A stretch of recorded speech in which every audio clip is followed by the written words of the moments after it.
A Amazônia registrou 2.308 focos de incêndio entre o primeiro e o entre dia 1 e 30 de junho, que é o maior número para o mês desde 2007. Os dados são do monitoramento de queimadas do Instituto Nacional de Pesquisas Espaciais, o órgão ligado ao Ministério da Ciência e Tecnologia.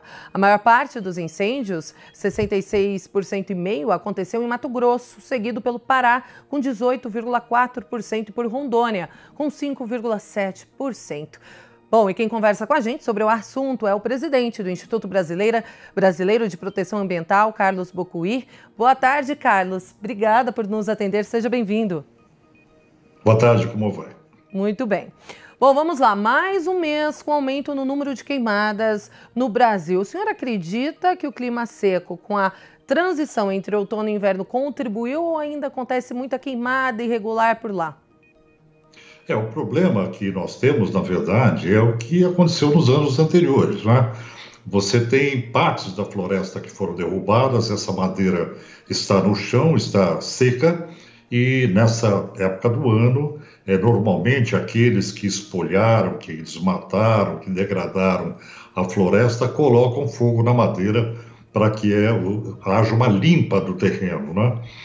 Então, na verdade, nós estamos repetindo a tragédia que nós vimos nos anos anteriores e que está piorando, né? Esse ano você tem um índice bem superior de incêndios e focos de incêndio que são detectados por radar. E na última segunda-feira, o presidente Jair Bolsonaro autorizou a atuação de militares na Amazônia para tentar combater aí estes crimes ambientais. Essa medida é bem-vinda diante dessa situação na região? Olha, essa medida ela é muito bem-vinda, porque, afinal de contas, você tem no Exército um bom operacional que pode atender a vários pontos de incêndio, até de forma preventiva, para impedir o crime ambiental. Porém, isso só não funciona. É preciso que a gente tenha a histórica capacidade do IBAMA e do ICMBio, que são órgãos especializados nesse controle, não é? Então, o que não está funcionando na Amazônia é justamente você tirar a capacidade e a competência dos órgãos que deveriam estar fazendo isso de ofício e substituindo isso por uma atividade do Exército, né? O Exército, ele tem suas funções na Amazônia, de vigilância de fronteira, ele é competente para isso, desenvolve um bom trabalho, mas ele não é especializado nessa área específica de combate a desmatamento e incêndio, né? Então, valeria a pena aqui chamar a atenção para esse aspecto, que é reforçar a participação da expertise, da inteligência do IBAMA, do ICMBio e também da Polícia Federal. E assumiu a pasta do Meio Ambiente o ministro Joaquim Pereira Leite, agora ministro do Meio Ambiente, no lugar de Ricardo Salles, ele que era o número 2, né, de Salles. Como que o senhor enxerga? Qual a perspectiva a partir desse novo ministro? Eu acho que você definiu muito bem, era o número 2, né? O número 2 passou a ser o número 1. Então, o que a gente acredita, em função de todo o histórico, de tudo que já ocorreu, é que a gente não tenha alterações positivas no processo de gestão ambiental para o Brasil, né? O Ministério do Meio Ambiente passou por um processo de sucateamento, principalmente de normatização, de neutralização, de aplicação de multas ambientais, de neutralização da eficácia do IBAMA, do ICMBio, não é? Isso precisa ser retomado. Então, é preciso que essa condução ela seja feita para atingir um patamar de eficiência, né? O que nós tivemos até agora não foi nem atingir um patamar de eficiência. Na gestão do atual presidente Bolsonaro, na verdade, foi um desmantelamento da área de gestão ambiental por uma questão de falta de priorização. Então, o que se espera agora com o ministro que sucede Ricardo Salles é que nenhuma mudança positiva venha a ocorrer, porque a linha de condução é a mesma escola e, portanto, não se tem nenhuma expectativa de um avanço significativo. Bom, a gente vê que o Brasil tem atingido aí recordes no número de queimada, de desmatamento, Carlos. E na cúpula do clima desse ano, de 2021, Vários, como que eu posso dizer, vários pontos o Brasil prometeu alcançar, né? Várias metas, né? Vários objetivos. Será que pelo andar da carruagem, desculpa até falar esse termo um pouco chulo, a gente consegue chegar lá realmente ou são perspectivas muito otimistas assim? Olha, nós temos um problema que não está sendo ainda devidamente divulgado, que é o novo relatório do painel intergovernamental de mudanças climáticas, que será divulgado em 2022, no ano que vem. O painel, ele traz notícias extremamente graves de que nós podemos atingir 1,5 graus de aquecimento por volta do ano de 2050. Aquilo que era esperado para o ano de 2100 pode ocorrer bem antes. E aí nós temos essa perspectiva de que haja uma interferência muito maior na questão de chuvas, né, de alterações de nível do oceano. Então, é muito importante que o Brasil cumpra os seus compromissos, especialmente impedindo as queimadas, porque essas queimadas todas, na verdade, você está permitindo que o gás carbônico seja emitido para a atmosfera. É mais gases de efeito estufa, né? O Brasil, para cumprir os seus objetivos, em primeiro lugar, ele tem que parar com a devastação ambiental.